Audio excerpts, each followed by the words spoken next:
Hey les comicsvores! Le Predator s'est encore immiscé dans l'univers de Marvel, et après avoir chassé Wolverine, il va s'en prendre à notre tisseur préféré. Mais cette chasse ne va pas se dérouler comme prévu, car notre tisseur préféré ne sera pas seul. Kraven le chasseur va lui aussi rentrer dans la partie, et enfin pouvoir affronter un adversaire digne de sa réputation. Écrit par Benjamin Percy et dessiné par Marcelo Ferreira, vous allez voir que Studio Shock nous propose un comics bien violent et gore en seulement 4 numéros.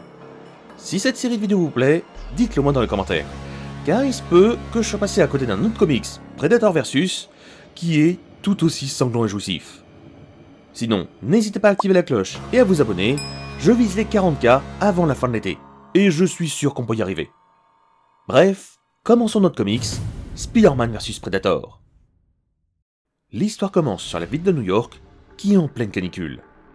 Tout le monde a chaud et est nerveux à cause de la chaleur. Dans un bâtiment abandonné, une détective enquêtait sur un probable tueur en série extrêmement violent. Son mode opératoire était unique, écorcher ses victimes et les pendre au plafond.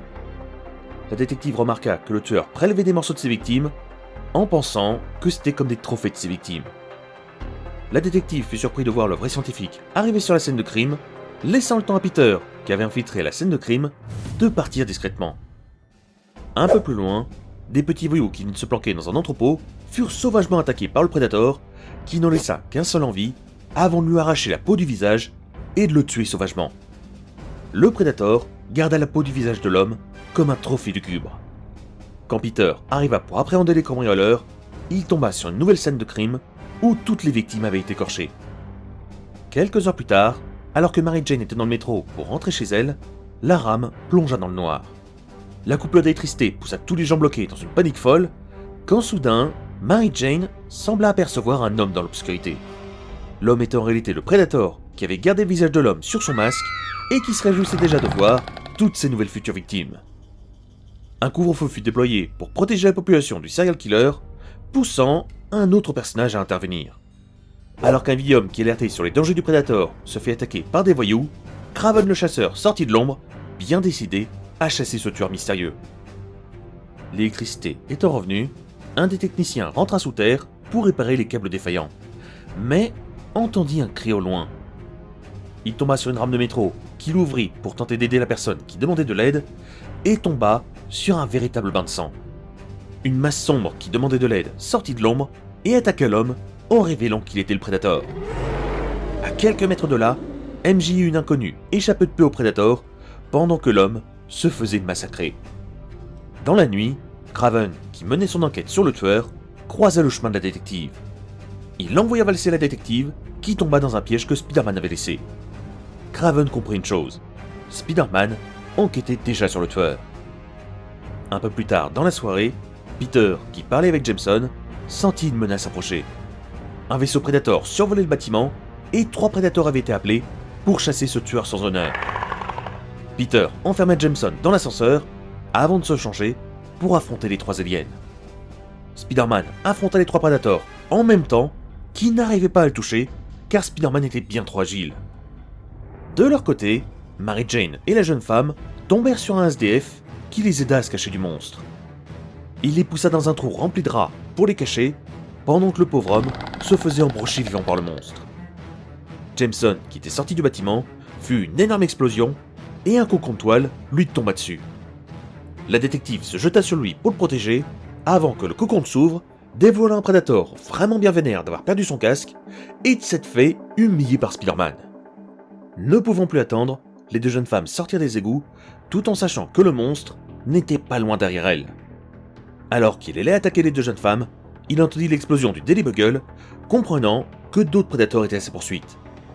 Le Predator monstrueux fonça vers le Daily Bugle, laissant Mary Jane et la jeune femme inconnue tomber sur Kraven qui traquait le monstre. Le Predator monstrueux réussit à embrocher par derrière le Predator qui était sorti du cocon de toile. Saisissant sa chance de voler le vaisseau des 2 Predators qui se battaient contre Spearman, le Predator monstrueux se fait attaquer par Kraven qui l'avait enfin retrouvé. Dans un échange de coups bien sanglant, Kraven blessa mortellement le monstre avant d'exhiber qu'il avait réussi à le tuer. Cependant, la mort de l'alien déclencha sa bombe autodestruction. Spider-Man, qui venait d'arriver, ordonna à Kraven de trancher le bras du monstre, avant de partir à toute allure vers le fleuve pour tenter de noyer la bombe. Peter jeta la bombe dans l'eau, et quelques secondes plus tard, l'explosion retentit, mais ne blessant personne.